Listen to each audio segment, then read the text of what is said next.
Joining us now is Cecile Richards, the co-chair of American Bridge 21st Century and former president of the Planned Parenthood Federation of America.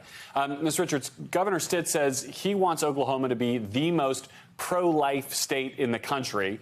What impact will this law have on the women of Oklahoma? Well, of course, it would mean that Oklahoma would become really the first state that completely bans abortion, safe and legal abortion, since Roe was decided. It's modeled on the Texas ban that has been in effect since September that really allows local citizens to turn in their neighbors and anyone who has helped trying to assist a woman accessing abortion services. It's incredibly cruel and inhumane. And of course, you probably know that many women in Texas, because they have not been able to get access to legal abortion since September, have been going to Oklahoma. And increasingly, we will now see huge areas of the country where there is no more access to safe and legal abortion. Of course, it doesn't mean abortion will end. It simply means it won't be safe, it won't be legal, and women will have to take things into their own hands, which is going to create a dangerous situation for women and their families. Yeah, I mean, let's talk about the health implications of this, because I assume there was probably not companion legislation to this in Oklahoma that improves maternal health care or infant health care access in the state, right? I mean, what's the broader health care picture in Oklahoma for women and for children who are now going to be facing a very different set of circumstances potentially?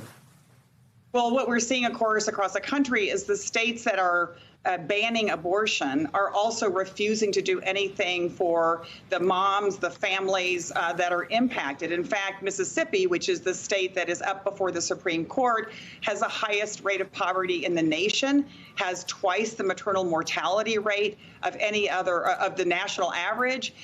And recently, the same legislators that passed this abortion ban in Mississippi refused to expand health care coverage for new moms in that state. If you're a new mother that delivers under Medicaid, you get 2 months of health care, and then you're on your own. And so I do think it's important to point out that these same states that are trying to end access to safe and legal abortion are doing nothing, and in fact, voting against support for to make sure that children are safe and healthy and that mothers are as well.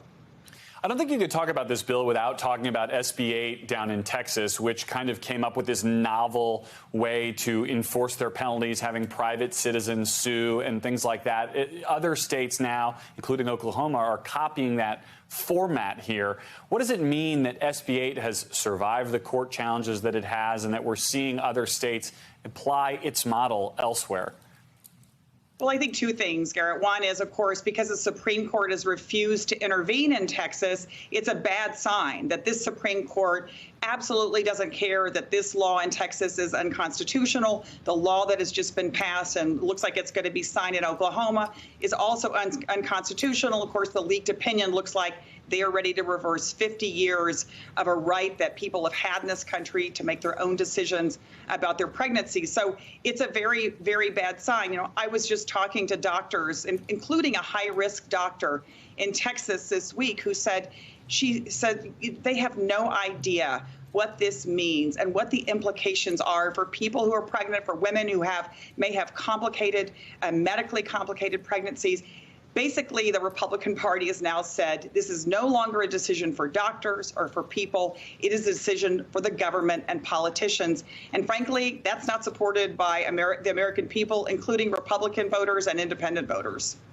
The Supreme Court decision said this is coming back to the states, or the leaked decision said this is coming back to the states. It is coming back to voters. Our new poll shows one of the least popular positions for candidates heading into the midterms is looking to overturn Roe versus Wade. In the little bit of time we have left, Ms. Richards, do you think this is the kind of thing that pro-abortion rights candidates will be able to capitalize on, either in Oklahoma or across these other affected states come November? I think it's a hugely motivating issue. And you look at some of the states that are most hotly contested: Michigan, Pennsylvania, Arizona, Georgia. These are states where the folks who are running on the Republican ticket are saying they're going to outlaw abortion. So it's getting real for everybody.